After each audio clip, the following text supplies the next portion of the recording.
ఇప్పుడు జరుగుతున్నటువంటి రాజకీయ పరిస్థితులను కూడా మనందరం గమనించుకోవాల్సినటువంటి అవసరం ఉంది. ఎవరు మాట్లాడుతున్నారు, ఎందుకు మాట్లాడుతున్నారు, మూకుమ్మడిగా తెలంగాణ ముఖ చిత్రాన్ని దెబ్బతీయడం కోసం ఆంధ్ర ప్రాంతం వాళ్ళు ఎట్లా మాట్లాడుతున్నారో దయచేసి అర్థం చేసుకోవాలి. కేసీఆర్ గారు తెలంగాణ సాధించి 10 సంవత్సరాలు ముఖ్యమంత్రిగా కొనసాగితే ఏ ఒక్క నా కొడుకు మాట్లాడుతందుకు కూడా ధైర్యం చేయనటువంటి పరిస్థితి ఆ రోజు. మనం చూస్తే భయపడి కుక్కిన పేర్లు ఎక్కున్నటువంటి కొడుకులు ఇలా ఒకడొకడు లేచి మాట్లాడుతున్నాడు.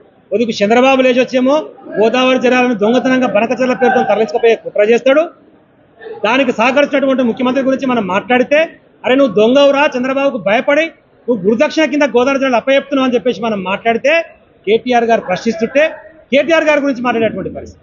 సీఎం రమేష్ అంటోడు వాడు ఒక బ్రోకరు, వాడు దందా చేసుకునేటోడుకు ఆ రోజు చంద్రబాబు పంచాన చేరి చంద్రబాబు బూట్లు నాకి బీజేపీ రాగానే నన్ను ఎక్కడ జైల్లో పెడుతున్నాడని భయపడి పార్టీ మరి మోడీ కాడ పోయి సంకలా కూర్చున్నటువంటి ఒక లంగా లఫంగా వాడి ఇవాళ కేటీఆర్ గురించి మాట్లాడే స్థాయికి వచ్చింది. మిస్టర్ సీఎం రమేష్, నువ్వు బ్రోకర్వి, అది ప్రపంచం మొత్తానికి తెలుసు.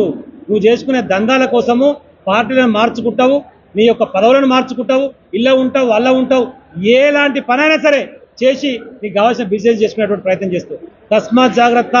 తెలంగాణ జాతిపిత కొడుకు, ఫ్యూచర్ ఆఫ్ తెలంగాణ కేటీఆర్ గారి గురించి ఇష్టం వచ్చినట్టు పిచ్చి పిల్లపన్న పేరుతే కొడుక హైదరాబాద్కు వచ్చినప్పుడు నీ తోడుకలు తీస్తాం జాగ్రత్త అని చెప్పేసి హెచ్చరిస్తావు. ఏం చెప్పారండి కేటీఆర్ గారు?